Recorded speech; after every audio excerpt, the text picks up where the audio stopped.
আমাদের bond market হওয়া উচিত ছিল পৃথিবীর গ্লোবাল স্ট্যান্ডার্ডে যদি আমরা দেখি সবচেয়ে বড় মার্কেট হওয়া উচিত ছিল। Bond market largest market, $130 trillion market globally. আমাদের স্টক মার্কেট হচ্ছে দ্বিতীয় লার্জেস্ট মার্কেট, $90 ট্রিলিয়ন। আর আমাদের মানি মার্কেট যেটা পৃথিবীতে হয় সেটাই হচ্ছে, সেটাও বড় কিন্তু সেটা হচ্ছে $60 ট্রিলিয়ন মার্কেট। কিন্তু আমরা হচ্ছে এই পিরামিডের উল্টোটা, আমাদের মানি মার্কেটটাই সবচেয়ে বড়, তারপরে স্টক মার্কেট, তারপরে বন্ড মার্কেট। ফলে আমাদের এইখানে এটাকে ফ্লিপ করতে হবে। এবং এটা একদিনের ব্যাপার নয়, কারণ একটা বিল্ডিংয়ের ফাউন্ডেশন যদি মাথা নিচের দিকে পা উপরের দিকে থাকে, সেটাকে পা নিচের দিকে মাথা উপরে করতে গেলে এটাকে বিরাট রকমের সার্জিক্যাল প্রসেসের থ্রুতে যেতে হবে। এবং এটা একটা কালচারাল চেঞ্জ হবে, এটা আমাদের বিজনেস কালচারাল চেঞ্জ। তা ওই আমরা অপারেট করি, যেভাবে ফাইন্যান্সিং আমরা নেই, সেখানে আমাদের বড় পরিবর্তনটা আনতে হবে। এবং আনতে হবে কাদেরকে? আনতে হবে বিজনেস কমিউনিটিকে, আনতে হবে যারা উদ্যোক্তা, যারা বন্ড ইস্যু করবেন তাদেরকে, আনতে হবে সরকারকে অর্থাৎ মিনিস্ট্রি অফ ফাইন্যান্সকেও, যারা বন্ড ইস্যু করেন। কারণ আফটারঅল পৃথিবীর ইতিহাসে সব দেশেই লার্জেস্ট ইস্যুয়ার অফ বন্ড, যে কোনো দেশে ধরে রাখে, it is the government, single largest issuer historically as well as in regular volume, because governmental borrowing requirement is huge. Private sector borrowing requirement আছে, but government borrowing requirement is overwhelming. যদি আমরা আমেরিকাটাই দেখি না কেন, সেখানে গভর্নমেন্ট বন্ডের requirement 100%-এর উপর হয়ে গেছে অফ জিডিপি, হিউজ। তো যাই হোক, আমরা সেখানে যাইনি, না যাওয়াটাই ভালো, অত বেশি দরকার নেই। কিন্তু আমাদের তো বরোইং রিকোয়ারমেন্ট আছে, এবং সেটা কিন্তু বেশ বড় রকমেরই, এবং সেটাই কিন্তু মার্কেট ডেভেলপমেন্টকে সাহায্য করবে। Without a liquid, strong, vibrant public sector bond market, private sector bond market develop করে না। It is a given, it is মানে অনেকটা স্বতঃসিদ্ধ। কাজে আমাদেরকে যেটা চেষ্টা করতে হবে যে পাবলিক সেক্টরের বন্ড মার্কেটটাকে আরও অনেকখানি ইমপ্রুভ হয়েছে গত কয়েক বছরে, গত 2 বছর 3 বছরে কিন্তু অনেক মানে ক্যালেন্ডার দেওয়া হচ্ছে, ক্যালেন্ডারটাকে ফলো করা হচ্ছে, ডিভলভমেন্ট হচ্ছে না, মার্কেট সিগন্যাল কিন্তু এখন কমিউনিকেটেড হচ্ছে।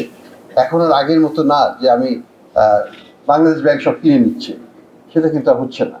তো এখানে রেগুলারিটি চলে এসছে অনেকখানি, আরও কিছু করতে হবে, সেটা কিন্তু এখানে আইডেন্টিফাই করা হয়েছে। আরও কী জায়গায় কাজ করতে হবে ডেভেলপমেন্ট, এবং কোথায় করতে হবে। যেমন আমি একটু আগে আলাপ করেছিলাম ফাইন্যান্স সেক্রেটারি সাহেবের সাথে, যে আমাদের তো হিউজ সঞ্চয়পত্রের মার্কেট আছে, 5-6 লক্ষ কোটি টাকা। এই 5-6 লক্ষ কোটি টাকাকে যদি আমরা ট্রেডেবল করে দিই এবং এটাকে মার্কেটে নিয়ে আসতে দিই, হাউস হোল্ডদেরকে বলে যে তুমি ইচ্ছে করলে you can sell it out, এটা তো তাদের জন্য তো ভালো। আমি বিপদে পড়লে এটাকে বিক্রি করবো একটা ডিসকাউন্ট বা premium, what ever is the market prevailing at that time. তো এখানে এই সুযোগটা যদি আমরা তাদেরকে করে দিই, technologically it is very easy. আজকালকার দিনে তো কেউ আর সঞ্চয়পত্র অফিসে যে খাতায় দস্তখত করে সঞ্চয়পত্র কিনছে না, এখন তো সব ব্যাংকের থ্রুতেই হচ্ছে, সব কিছু তো অটোমেটেডই হচ্ছে। কাজে এটাকে ট্রেডেবল করাটা কোনো বিষয় নয়, এটা একটা সিদ্ধান্তের বিষয়, এটা আমরা করতে পারি। এই ধরনের এটা করলে কী হবে, বন্ড মার্কেটের সাইজটা $6 ট্রিলিয়ন বেড়ে যাবে, রাতারাতি এটা দ্বিগুণ হয়ে যাবে। এটা কিন্তু একটা বড় একটা পদক্ষেপ হতে পারে বলে আমি মনে করি। যারা বড় কর্পোরেটস, আমরা তাদের সাথে আলোচনায় বসবো যে কীভাবে তাদেরকে হেল্প করলে পরে তারা বন্ড মার্কেটে যাবে, এবং সেখানে আমরা একটা পুশ ফ্যাক্টর দিব, অর্থাৎ তাদেরকে একটা সার্টেন সিঙ্গেল বড় এক্সপোজার লিমিট আমরা এক্সিড করতে দেবো না ফর এক্সাম্পল। তাহলেও তারা ফোর্সড হবে বাইরে যেতে, তাদের বড় রিকোয়ারমেন্ট মেটাতে হতে হয় বিদেশ থেকে আনতে হবে টাকা, না হলে বন্ড মার্কেটে যেতে হবে, না হলে আবার নতুন করে শেয়ার মার্কেটে গিয়ে শেয়ার ইস্যু করে সেইটা বাস্তবায়ন করতে হবে। ব্যাংকে থাকা যাবে না।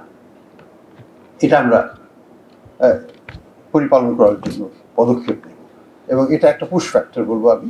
এটা কিন্তু অ্যাট দ্য সেম টাইম আমাদেরকে কিছু পুল ফ্যাক্টরও দিতে হবে, যেটা তাদেরকে অ্যাট্রাক্ট করবে to stay in the bond market, to come to the bond market, এবং সেখানে থাকার জন্য। সেই জায়গায় আমি মনে করি যে কিছু স্টেপ যেটা বলা হয়েছে এখানে, যেমন বন্ড মার্কেটে বন্ড ইস্যু করতে অনেক সময় লাগে, এটাকে আমাদেরকে অবশ্যই শর্ট করতে হবে। Security exchange commission I am sure will work on that to cut it down.